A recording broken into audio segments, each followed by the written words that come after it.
Hi everyone, welcome back to my YouTube channel. ಹೇಗಿದ್ದೀರಾ? ಎಲ್ಲರೂ ಚೆನ್ನಾಗಿದ್ದೀರಾ ಅನ್ಕೊಳ್ತಾ ಇವತ್ತಿನ ವಿಡಿಯೋನ ಸ್ಟಾರ್ಟ್ ಮಾಡ್ತಾ ಇದ್ದೀನಿ. ಮನೆ ಮುಂದೆ ರೋಡ್ಗಳಿದ್ರೆ ಹೇಗಂದರೆ ನಾವು ಎಷ್ಟೇ ಕ್ಲೀನ್ ಮಾಡಿದರೂ ಕೂಡ ತುಂಬ ಡಸ್ಟ್ಗಳಿರುತ್ತೆ. ಅದರಲ್ಲೂ ರೋಡ್ ಸರಿಯಾಗಿಲ್ಲ ಅಂದರೆ ಇನ್ನೂ ಜಾಸ್ತಿ ಡಸ್ಟ್ಗಳು ಬರುತ್ತೆ ಅಲ್ವಾ? ಹಾಗಾಗಿ ಕ್ಲೀನ್ ಮಾಡ್ತಾ ಇರೋದು. ಒಂದಿನ ಕ್ಲೀನ್ ಮಾಡಿದಿಲ್ಲ ಅಂದ್ರಂತೂ ಮುಗ್ದೇ ಹೋಯಿತು. ಇದು ನಿನ್ನೆ ನಾವು ಕ್ಲೀನ್ ಮಾಡಿರಲಿಲ್ಲ, ಅಂದರೆ ನೆಲ ಎಲ್ಲ ಒರೆಸಿ ಎಲ್ಲವನ್ನು ಕ್ಲೀನ್ ಮಾಡಿದ್ದೀವಿ, ಬಟ್ ಫರ್ನಿಚರನ್ನು ಕ್ಲೀನ್ ಮಾಡಿರಲಿಲ್ಲ. ಹಾಗಾಗಿ ನಾನು ಇವತ್ತು ನೀಟಾಗಿ ಕ್ಲೀನ್ ಮಾಡ್ಕೋತಾ ಇದ್ದೀನಿ ಒಂದ್ಸಲ. ಮನೆಯಲ್ಲಿ ಚಿಕ್ಕ ಮಕ್ಕಳಿದ್ರಂತೂ ಮುಗ್ದೇ ಹೋಯಿತು. 2-3 ಸಲನಾದರೂ ಕ್ಲೀನ್ ಮಾಡಬೇಕಾಗತ್ತಲ್ವ, ಯಾಕಂದರೆ ಅವರು ತುಂಬ ಸೆನ್ಸಿಟಿವ್, ಮತ್ತು ಇವಾಗ ವಿಂಟರ್ ಸೀಸನ್ ಆಗಿರೋದ್ರಿಂದ ಬೇಗ ಅಲರ್ಜಿ ಆಗಿಬಿಡುತ್ತೆ. ಹಾಗಾಗಿ ನಾವು ಕೆಲವೊಂದು ಸಲ ಒಂದು ದಿನದಲ್ಲಿ 2 ಸಲ 3 ಸಲ ಕೂಡ ಆಗುತ್ತೆ ಡಸ್ಟನ್ನು ಕ್ಲೀನ್ ಮಾಡೋದು.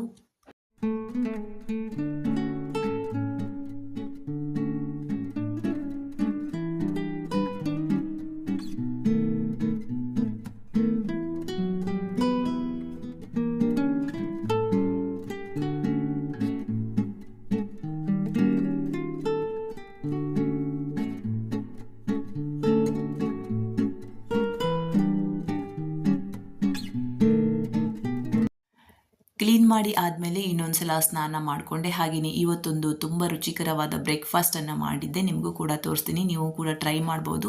ಹೆಸರು ಕಾಳನ್ನು ನೆನೆಸಿದ್ದೆ, ಹಾಗೆಯೇ ಅದಕ್ಕೆ ಸ್ವಲ್ಪ ಅಕ್ಕಿಯನ್ನು ಹಾಕಿದ್ದೆ. ಜಾಸ್ತಿಯಾಗಿ ಹೆಸರು ಕಾಳನ್ನೇ ಹಾಕಿದ್ದು, ಅಕ್ಕಿಯನ್ನು ಸ್ವಲ್ಪ ಹಾಕಿದ್ದು.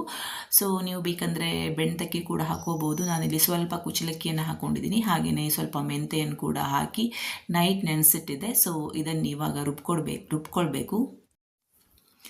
ನೀರನ್ನು ಚೆಲ್ಬಿಟ್ಟು ಮಿಕ್ಸಿ ಜಾರ್ಗೆ ಹಾಕ್ಕೊಂಡಿದ್ದೀನಿ. ಹಾಗೆಯೇ ಇದಕ್ಕೆ ನಾವು ಏನೇನು ಹಾಕೋಬೇಕಂದ್ರೆ ಸ್ವಲ್ಪ ಕೊತ್ತಂಬರಿ ಸೊಪ್ಪು, ಹಾಗೆಯೇ ಫ್ರೆಶ್ ಆಗಿ ತುರಿದಿರುವಂತಹ ತೆಂಗಿನಕಾಯಿ, ಸ್ವಲ್ಪ ಜೀರಿಗೆ, ಸ್ವಲ್ಪ ಶುಂಠಿ, ನೆಕ್ಸ್ಟು ಸಬ್ಬಸಿಗೆ ಸೊಪ್ಪು, ಹಾಗೆ ಒಂದು ಹಸಿಮೆಣಸಿನ್ಕಾಯಿ ಮತ್ತು ಸ್ವಲ್ಪ ಪುದೀನವನ್ನು ಹಾಕ್ಕೊಂಡು ಚೆನ್ನಾಗಿ ಪೇಸ್ಟ್ ಮಾಡಿ ರುಬ್ಕೋಬೇಕು. ರುಚಿಗೆ ತಕ್ಕಷ್ಟು ಉಪ್ಪನ್ನು ಹಾಕಿದ್ದೀನಿ, ಸ್ವಲ್ಪ ನೀರನ್ನು ಹಾಕಿದ್ದೀನಿ. ಸೊ ರುಬ್ಕೊಂಡಾದ್ಮೇಲೆ ನೋಡಿ ಈ ರೀತಿಯಾದ ಕನ್ಸಿಸ್ಟೆನ್ಸಿಯಲ್ಲಿ ನಾವು ಹಿಟ್ಟನ್ನು ರೆಡಿ ಮಾಡ್ಕೊಳ್ಬೇಕು. ನೆಕ್ಸ್ಟು ನಾನಿಲ್ಲಿ ಒಂದು ನಾನ್ ಸ್ಟಿಕ್ ತವಾನ ತೊಗೊಂಡಿದ್ದೀನಿ. ಇದು ಕೆಲವೊಂದು ಸಲ ಸ್ವಲ್ಪ ಹಿಡ್ಕೊಳ್ಳುತ್ತೆ, ಏಳಲ್ಲ. ಹಾಗಾಗಿ ನಾನು ನಾನ್ ಸ್ಟಿಕ್ಕಲ್ಲೇ ಮಾಡ್ಕೋತಾ ಇದ್ದೀನಿ. ಸ್ವಲ್ಪ ತುಪ್ಪವನ್ನು ಹಾಕಿ ಇವಾಗ ದೋಸೆಯನ್ನು ಮಾಡ್ಕೋತಾ ಇದ್ದೀನಿ. ತುಂಬ ರುಚಿಯಾಗಿರುತ್ತೆ ನೋಡಿ. ಇವಾಗ ಮೇಲೂ ಕೂಡ ಸ್ವಲ್ಪ ತುಪ್ಪವನ್ನು ಹಾಕ್ತಾ ಇದ್ದೀನಿ. ಸೊ ಚೆನ್ನಾಗಿ ಬೇಯಿಸ್ಬಿಟ್ಟು ನೆಕ್ಸ್ಟು ನಾವು ಇದನ್ನು ಉಲ್ಟಾ ಹಾಕೋಬೇಕು. ಇವಾಗ ನೋಡಿ ಕರೆಕ್ಟಾಗಿ ಎದ್ದೇಳ್ತಾ ಇದೆ, ಹಾಗಾಗಿ ನಾನ್ ಸ್ಟಿಕ್ಕನ್ನೇ ನಾನು ತೊಗೊಂಡಿದ್ದೀನಿ. ನೋಡಿ ಇವಾಗ ಬಿಸಿ ಬಿಸಿಯಾದ ಆರೋಗ್ಯಕರವಾದ ದೋಸೆ ರೆಡಿಯಾಗಿದೆ, ಹೆಸರು ಕಾಳಿನ ದೋಸೆ. ಮಕ್ಕಳಿಗಂತೂ ತುಂಬ ಒಳ್ಳೆಯದು ಆರೋಗ್ಯಕ್ಕೆ, ನೆನೆಸಿ ಮಾಡಿರೋದ್ರಿಂದ. ಹಾಗೆಯೇ ಸೊಪ್ಪೆಲ್ಲ ಹಾಕಿರ್ತೀವಿ, ಅವರಿಗೆ ಡೈರೆಕ್ಟಾಗಿ ಕೊಟ್ಟರೆ ಸೊಪ್ಪನ್ನು ತಿನ್ನಲ್ಲ. ಈ ರೀತಿಯಾಗಿ ಮಾಡಿಕೊಂಡ್ರೆ ತುಂಬ ಟೇಸ್ಟಿಯಾಗಿರುತ್ತೆ. ನೀವು ಕೂಡ ಟ್ರೈ ಮಾಡಿ. ಮಹಾಭಾರತ ಬುಕ್ಕನ್ನು ಓದಿನಿ ಆಲ್ಮೋಸ್ಟ್ ಆಗಿ 1 ಮಂತ್ ಆಯ್ತು ಅಂದ್ಕೊಳ್ತೀನಿ. ಇವತ್ತು ಸ್ವಲ್ಪ ಟೈಮ್ ಇದೆ. ಕಾಶ್ವಿ ಆಟ ಆಡ್ತಾ ಕೂತಿದ್ದಾಳೆ, ಹಾಗಾಗಿ ಎಷ್ಟು ಸಾಧ್ಯವಾಗುತ್ತೆ ಅಷ್ಟನ್ನು ಓದ್ತೀನಿ. ಇವತ್ತು ನ್ಯೂ ಇಯರಿಂದ ಸ್ವಲ್ಪ ಜಾಸ್ತಿಯಾಗಿ ಓದಬೇಕು ಅಂದ್ಕೊಂಡಿದ್ದೀನಿ. ವೀಕ್ಲಿ ಒಂದ್ಸಲ ಅಥವಾ 15 ಡೇಸ್ ಒನ್ಸ್, ಸಾಧ್ಯವಾದರೆ ವೀಕ್ಲಿ ಟ್ವೈಸ್ ಆ ಥರ ಓದಬೇಕು ಅಂದ್ಕೊಂಡಿದ್ದೀನಿ.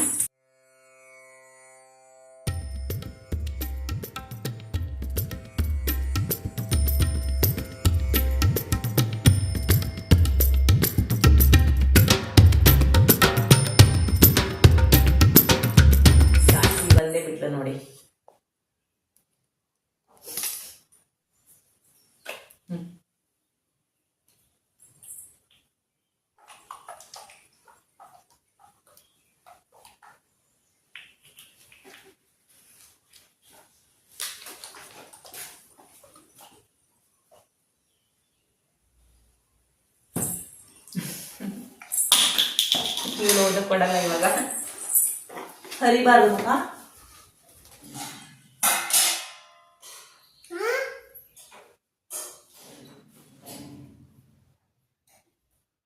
ನೆಕ್ಸ್ಟು ಮಧ್ಯಾಹ್ನದ ಅಡುಗೆ ಎಲ್ಲ ರೆಡಿ ಮಾಡಿದ್ದೀನಿ. ಇವತ್ತು ಪಲ್ಯಕ್ಕೆ ಮೂಲಂಗಿ ಸೊಪ್ಪಿನ ಪಲ್ಯವನ್ನು ಮಾಡಿದ್ದೀನಿ. ಹಾಗೆಯೇ ಸಾಂಬಾರು ಬಂದುಬಿಟ್ಟು ಸ್ವಲ್ಪ ಪಾಲಕ್ ಸೊಪ್ಪನ್ನು ಹಾಕಿ ತೆಳ್ಳಗಾಗಿ ದಾಲನ್ನು ಮಾಡಿದ್ದೀನಿ. ಕಾಶ್ವಿಗೂ ಕೂಡ ಆಗುತ್ತೆ ಅಂತ ಅಂದ್ಬಿಟ್ಟು. ಹಾಗೆಯೇ ಇದು boiled rice. Actually season wise ಹಣ್ಣುಗಳನ್ನು ತಿನ್ನಬೇಕು ಅಂತಾರೆ. ಪ್ರಕೃತಿ ನಮಗೆ ಯಾವ್ಯಾವ ಟೈಮಲ್ಲಿ ಏನನ್ನು ಕೊಡುತ್ತೆ ಅದನ್ನು. ಹಾಗೆಯೇ ಇವಾಗ ಈ ಹಣ್ಣಿನ ಸೀಸನ್ ಆಗಿರೋದ್ರಿಂದ ಸೊ ಹಣ್ಣನ್ನು ತಂದಿದ್ರು, ಇದನ್ನು ನಾನು ರೀಪ್ಲೇಸ್ ಮಾಡ್ತಾ ಇದ್ದೀನಿ ಬುಟ್ಟಿಯಲ್ಲಿ. ನೆಕ್ಸ್ಟು ಇದು ನೋಡಿ ತುಂಬ ಚೆನ್ನಾಗಿದೆ ಬಕೆಟ್. ಇದು 50 ರುಪೀಸ್ ಅಂದರೆ ನಮ್ಮಂಗೆ ಇಲ್ಲ, ಅಷ್ಟು ಚೆನ್ನಾಗಿದೆ, ಗಟ್ಟಿ ಮುಟ್ಟಾಗಿದೆ. ಹಾಗಾಗಿ ಈ ಬಕೆಟ್ ಒಂದನ್ನು ತೊಗೊಂಡೆ, ನಿಮಗೆ ತೋರಿಸೋಣ ಅಂತ ಅಂದ್ಬಿಟ್ಟು ತೋರಿಸ್ತಾ ಇದ್ದೀನಿ. ನೆಕ್ಸ್ಟು ಇದು ಕೂಡ ಅಷ್ಟೇ 50 ರುಪೀಸ್. ಕಾಶ್ವಿ ಆಟಕ್ಕೆ ಸಾಮಾನುಗಳನ್ನು ಹಾಕಿಡೋಣ ಅಂತ ಅಂದ್ಬಿಟ್ಟು ಎಷ್ಟು ಬೇಕು ಅಷ್ಟನ್ನು ಇಟ್ಕೊಂಡು ಉಳಿದಿದ್ದೆಲ್ಲ ಎತ್ತಿಟ್ಟಿದ್ದೀವಿ. ಹಾಗೆಯೇ ಕಾಶ್ವಿ ಗೋಡೆ ಮೇಲೆಲ್ಲ ಗೀಚಕ್ಕೆ ಸ್ಟಾರ್ಟ್ ಮಾಡಿದ್ದಾಳೆ. ಅದಕ್ಕೆ ಅವಳಿಗೆ ಒಂದು ಕಲರಿಂಗ್ ಬುಕ್ಕನ್ನು ತೊಗೊಬಂದಿದ್ದೀವಿ, ಕ್ರಯಾನ್ಸ್ ಮತ್ತು ಇದೆರಡು ಬುಕ್ಕನ್ನು. ಸೊ ನೋಡ್ತಿರ್ಬೋದು ನೀವಿಲ್ಲಿ ಕಾಶ್ವಿ ಕೂತ್ಕೊಂಡು ತುಂಬ ಖುಷಿ ಅನಿಸುತ್ತೆ ಅವಳಿಗೆ, ತೊಗೊಂಡೆಲ್ಲ ಗೀಚ್ತಾ ಇದ್ದಾಳೆ. ಕಾಶ್ವಿ ಈ ಥರ ಕೂತ್ಕೊಂಡು ಗೀಚೋದನ್ನು ನೋಡಿ ತುಂಬ ಖುಷಿ ಆಯಿತು. ಯಾಕಂದರೆ ಮಕ್ಕಳು ಫಸ್ಟ್ ಟೈಮ್ ಏನನ್ನು ಮಾಡ್ತಾರೆ ಅದು ನಮಗೆ ತುಂಬ ಖುಷಿ ಕೊಡುತ್ತಲ್ವ ಪೇರೆಂಟ್ಸ್ಗಳಿಗೆ. ಸೊ ಅವಳು ಫಸ್ಟ್ ಟೈಮ್ ಇದನ್ನು ಗೀಚ್ತಾ ಇರೋದು, ಅವ್ರು ಫಸ್ಟ್ ಟೈಮ್ ಮಾತಾಡೋದಾಗಿರ್ಬೋದು, ನಡೆಯೋದಾಗಿರ್ಬೋದು, ಉರುಳೋದಾಗಿರ್ಬೋದು, ಹಾಗೆಯೇ ಪ್ರತಿಯೊಂದು ಕೂಡ ನಮಗೆ ತುಂಬ ಖುಷಿಯನ್ನು ಕೊಡುತ್ತೆ.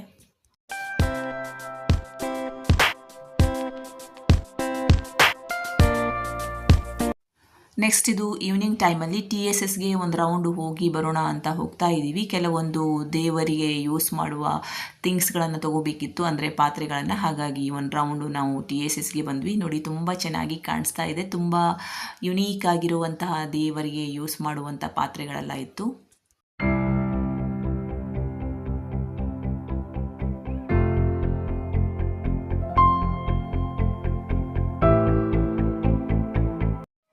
ಹಾಗೆಯೇ ನೀವಿಲ್ಲಿ ನೋಡ್ತಿರ್ಬೋದು ತುಂಬ ಚೆನ್ನಾಗಿ ಕಾಟನ್ ಬ್ಲೌಸ್ಗಳೆಲ್ಲ ಇದ್ವು. ನಾನು ಯಾವಾಗ ಹೋದಾಗಲೂ ಅಷ್ಟೊಂದು ಕಲೆಕ್ಷನ್ ಇರಲಿಲ್ಲ, ಬಟ್ ಈ ಸಲ ಹೋದಾಗ ತುಂಬ ಚೆನ್ನಾಗಿ ಇತ್ತು ಕಾಟನ್ ಬ್ಲೌಸ್ಗಳು. ಮತ್ತು ಟಾಪ್ಗಳು ಕೂಡ ಅಷ್ಟೇ, ಕುರ್ತಾಗಳಾಗಿರ್ಬೋದು, ಟಾಪ್ಗಳು ಅದು ಕೂಡ ತುಂಬ ಚೆನ್ನಾಗಿತ್ತು. ಸ್ವಲ್ಪ ರೀಸನೇಬಲ್ ಆಗಿತ್ತು ರೇಟ್ ಕೂಡ. ಮತ್ತು ಕಾಶ್ವಿಗೂ ಕೂಡ ಸ್ವಲ್ಪ ಆಟಿಕೆ ಸಾಮಾನುಗಳು ಬೇಕಾಗಿತ್ತು, ಅಂದರೆ ಡೈನೋಸಾರ್ ಎಲ್ಲ ಇರುತ್ತಲ್ವ ಅದು ಬೇಕಿತ್ತು. ಬಟ್ ಅದು ನಮಗೆ ಇಲ್ಲಿ ಸಿಗಲಿಲ್ಲ, ಹಾಗಾಗಿ ಅವಳಿಗೆ ಬೇರೆ ಬೇರೆದನ್ನು ತೊಗೊಂಡ್ವಿ ಒಂದೆರಡು. ಬ್ಲ್ಯಾಕ್ ಶಿಪ್ ಎಷ್ಟು ಚೆನ್ನಾಗಿದೆ, ಜೆಲ್ಲಿ ಫಿಶ್, ಕಾಶಿ ಪಿಕಾಕ್.